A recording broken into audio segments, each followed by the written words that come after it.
যেমন আল্লাহ কোরআনে বলছেন তাদের দানের উপমাটা, মেসালটা, উদাহরণটা আল্লাহ দিয়েছেন একটা চারা গাছের মতো। আপনি যে রোয়ারুন না, গোসাই কয়টা করে দেন, হালি কয়টা দেন? 3টা 4টা করে দেন। আপনি কি এতগুলো দান আশা করতে পারেন?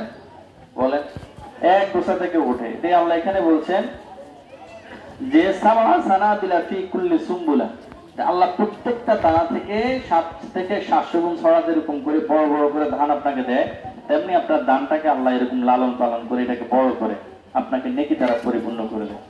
আল্লাহ রাব্বুল আলামিন আমাদেরকে আল্লাহর রাস্তায় দান করার তৌফিক দান করুক, দান করার মন মানসিকতা দান করুক, সকলে পূর্ণ আমিন। কালেকশন ঈদগাহের জন্য এখন কালেকশন হবে। আপনারা ঈদগাহের কালেকশনে সবাই টাকা পয়সা দিবেন। 2-4 জন ওঠেন, পেছন দিয়ে দেন। আচ্ছা বলেন। হ্যাঁ,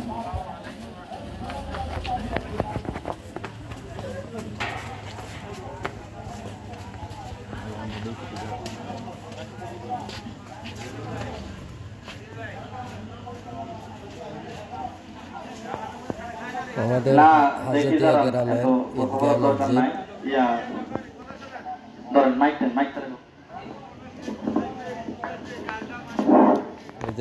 আপনাদের কথা শুনেন, আপনাদের বলেন যে জাস্ট টাইমে জামাত দিবেন, তাহলে ঈদগাহ কাজ করবেন কার টাকা দিয়ে, কোন থেকে টাকা আসবেন? কথা শুনেন, আমার কথা শুনেন। যখন আমরা ঈদগাহ সম্পূর্ণ কমপ্লিট করে ফেলবো, তখন মসজিদে আর ঈদগাহের জন্য কালেকশন হবে না, জাস্ট টাইমে জামাত হবে। এখন এটা আমাদের কাজ, এটা আমাদেরকে করতে হবে, আমাদের টাকা, বাইরে থেকে কেউ টাকা দিবে না। একটু সময় নিয়ে, স্বাভাবিক এটা বুঝতে হবে আপনাদেরকে, একটু সময় নিয়ে 10 মিনিট এদিক সেদিক করবো। আজকে আবহাওয়াটা একটু ভালো আছে আলহামদুলিল্লাহ, আপনাদের জন্য ফ্যানের ব্যবস্থা করা হয়েছে। একটু সময় দিয়ে আপনাদের সহযোগিতা 2 টাকা 1 টাকা ঈদগাহ কাজ হবে। এখানে অনেক টাকার কাজ বাকি, কথা বলছেন। এই পর্যন্ত প্রায় 5 লাখ টাকার কাজ হয়েছে, কিছু হয় নাই। কিন্তু এই যে এইভাবে এই সাইডে যেভাবে করা হয়েছে, সেম এইভাবে উত্তর পাশে করা হবে। এরপর এখানে ফ্লোর করা লাগবে। এখানে যে উপরে একটা ডিজাইন আছে মেহরাবের, এই ডিজাইনটা করা লাগবে। এখানে আমাদের অনেক টাকার প্রয়োজন। আপনারা যে যাবেন প্রত্যেক বছর কম বেশ টাকা অল্প স্বল্প দিয়ে এভাবে কাজ করে যেতে হইব। একবার এটা পারবো না কোনোদিন। এখানে 10 লাখ টাকার কাজ আছে, 10 লাখ টাকা কেউ দিতে পারবেন? কারো সামর্থ্য আছে? কথা শোনেন, এটা থাকবে।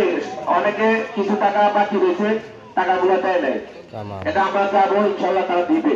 আমরা আত্মবিশ্বাস, তাদের মধ্যে বিশ্বাস আছে, দিবে। এখন সামনের দিকে নতুন করে কিভাবে সামনে কাজটাকে আমরা আগে নিতে পারি, আপনাদের সহযোগিতা, এই চেষ্টা আমরা করবো ইনশাল্লাহ।